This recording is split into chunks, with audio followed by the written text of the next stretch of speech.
Grabe talaga ang karisma at panghatak ni Daniel Padilla sa fans at mga casual. Sila yung mga taong hindi naman tagahanga at walang concern sa nangyayari sa paligid nila. Kapag nakikita siya in public places, kasalukuyan na sa bakasyon si Daniel kasama ang kanyang non-showbiz friends at talaga namang dinudumog siya kahit saan siya magpunta. Pero ang maganda, pinagbibigyan ni Daniel ang lahat ng mga gustong magpa-selfie sa kanya. Ang dami nga raw na pasayang puso ang aktor sa magandang gesture niya sa mga tagahanga, kaya naman trending si Daniel sa online world dahil super post ang mga nakapagpa-picture sa kanya sa kanilang social media accounts. Sa Batangas Port pa lang at sa ferry na sinakyan nila ay pinagkaguluhan na si Daniel. Imagine kung gaano karami ang tao sa pier at halos lahat ay nakapagpa-picture sa kanya.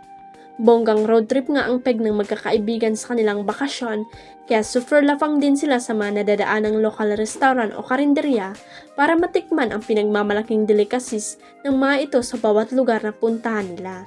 Flinex pa ng resto owner ang photos at video kung saan makikitang kumakain ang grupo ni Daniel sa isang talabahan at manukan resto sa Kapis at maging sa Bacolod. At kahit busy sa kanyang pagkain na nakakamay lang ay pinagbigyan pa rin ang aktor ang mga customer na gustong magpa-picture sa kanya. Samantala mukhang nagkaroon ng idea ang ibang fans na nag-iikot sa mga probinsya ng Negros Island region na nandoroon si Daniel kaya abangar sa kalsada ang ibang fan na hihintuan naman ang sasakyan ng aktor para makamayan at makapag-selfie sa mga matiyatsagang fan. Independence is the new glow up. Yan siguro ang motto ngayon ng award-winning actress na si Catherine Bernardo na buong tapang na umalis sa puder ng kanyang pamilya upang mamuhay mag-isa.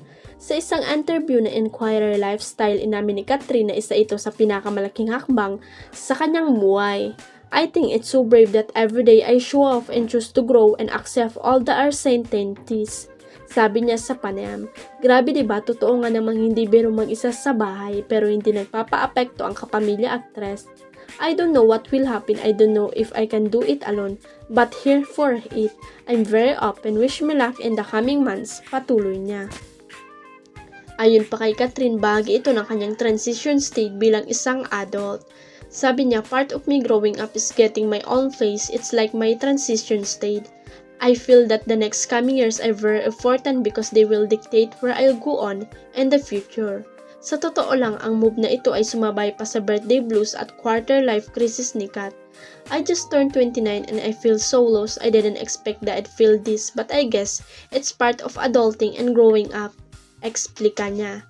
Kahit pa may halong takot at kaba, game na game pa rin si Kat na harapin ang lahat dahil parte raw ito ng mas malalim na pagkilala sa sarili. I feel like getting my own place is a big adjustment for me and my family, especially my mom. Sambit niya. Huwag kalimutang i-click ang subscribe button at i-ring ang notification bell para sa latest at legit chika updates.